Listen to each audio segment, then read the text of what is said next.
বাংলাদেশের অন্তর্বর্তী সরকার চীন থেকে 20টি ফাইটার জেট কিনতে যাচ্ছে, আর এইটা দেখে ভারতীয় মিডিয়ার একদম ঘুম হারাম হয়ে গেছে। তো কি বলছে ভারতীয় মিডিয়ার সেটাই দেখো আজকে আপনাদের এই ভিডিওতে।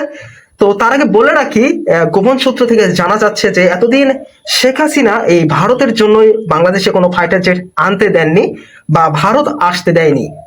কেমন গাদ্দার প্রধানমন্ত্রী আমাদের দেশে বসেছিল যে যার কারণে এই ভারতের কথা মতো চলে গেছে।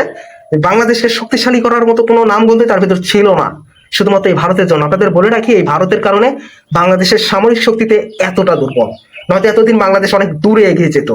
তো কি বলছে ভারতীয় মিডিয়া এবং কেন বাংলাদেশ ফাইটার জেট কিনতেছে সেটাও জানতে পারবেন তাদের মুখ থেকে। তো চলুন আগে শুনে আসি তাদের ভিডিওটা। ড্রাগনের দেশ চীনের সঙ্গে ইউনুসের মাখামাখি যেন বেড়েই চলেছে। এবার যুদ্ধ বিমান কেনার জন্য চীনের সঙ্গে হাত মেলালো মোহাম্মদ ইউনুসের অন্তর্বর্তীকালীন সরকার। 20টি যুদ্ধ বিমান কিনতে খরচ হবে কম করে 15,000 কোটি টাকা। চীনের তৈরি 20টি J-10 CE মাল্টিরোল যুদ্ধ বিমান কেনার উদ্যোগ নিয়েছে সরকার, সেই কথা বলেছেন অন্তর্বর্তী সরকারের উপদেষ্টা আসিফ মাহমুদ।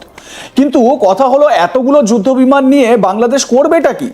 ভারতকে নতুন করে বিপাকে ফেলার কোনো চেষ্টা? কিন্তু ইউনুস সরকারের এটা মনে রাখা উচিত, অপারেশন সিন্দুরে এই বিমান ভারতের যুদ্ধ বিমানের সামনে ধোপে টিকতে পারেনি। কারণ ভারতের রাফাল এই বিমানের চেয়ে অনেক গুণে শক্তিশালী। রাফাল এবং J-10C দুটোই 4.5 জেনারেশনের যুদ্ধ বিমান। এর মানে কম উন্নত বিমানের তুলনায় এগুলোতে উল্লেখযোগ্য উন্নয়ন করা হয়েছে, কিন্তু এগুলো পুরোপুরি পঞ্চম প্রজন্মের গুণমান ধারণ করে না, মানে 5th জেনারেশন প্লেন নয়। ফরাসি যুদ্ধ বিমানটিকে 4.5 জেনারেশনের সবচেয়ে শক্তিশালী বিমানগুলির মধ্যে একটি মনে করা হয়। কিন্তু তার সঙ্গে J-10Cর তুলনা কিভাবে হয়? প্রথমেই রয়েছে র্যাডারের পার্থক্য। রাফাল এবং J-10C দুটো যুদ্ধ বিমানেই উন্নত অ্যাক্টিভ ইলেকট্রনিক্যালি স্ক্যান্ড অ্যারে বা AEASA র্যাডার রয়েছে, কিন্তু শক্তি এবং লক্ষ্যবস্তু শনাক্তকরণে দুটির মধ্যে পার্থক্য রয়েছে। রাফাল একটি RBE-2 AA AESA র্যাডার ব্যবহার করে। এটির ব্যাস প্রায় 600 মিলিমিটার এবং এটি প্রায় 200 কিলোমিটার শনাক্তকরণ পরিসর সহ 140 ডিগ্রি এলাকা স্ক্যান করতে পারে। আর J-10C বিমানের ব্যাস 700 মিলিমিটারের বেশি বলে জানা গেছে। এর মানে এটির পৃষ্ঠতল অনেক বড় এবং রাফালের তুলনায় আরো বেশি রেডিয়েটিং অ্যারে ইউনিট রয়েছে। তো তাদের মাঝে মধ্যে কথাবার্তাগুলো এমন ভাবে বলে, আমার কাছে নিজের কাছে অনেক হাসি লাগে।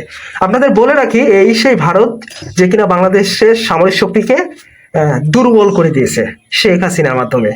শেখ হাসিনা এতই তার ক্লোজ ছিল, এতই তার মানে কি বলবো, এতই তার কাছে ছিল, এই ভারত যা বলতো শেখ হাসিনা সেটাই শুনতো। আর যার কারণে বাংলাদেশে সামরিক শক্তিতে একদম দুর্বল পর্যায়ে চলে যায়।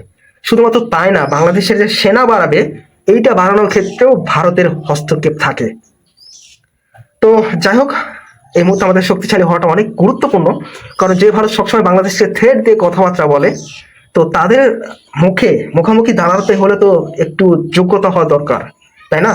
তো যে কারণে হয়তো বা অন্তর্বর্তী সরকার সেটা বুঝে গিয়েছেন, যে কারণে এই পরিকল্পনাটা নিয়েছেন, বিশাল বড় একটা অঙ্কের একটা পরিকল্পনা নিয়ে ফেলেছেন। আপনাদের মতামতটা কমেন্ট বক্সে জানিয়ে যাবেন। এই সিদ্ধান্তটাকে আপনি কেমন চোখে দেখতেছেন বলে যাবেন কমেন্ট বক্সে।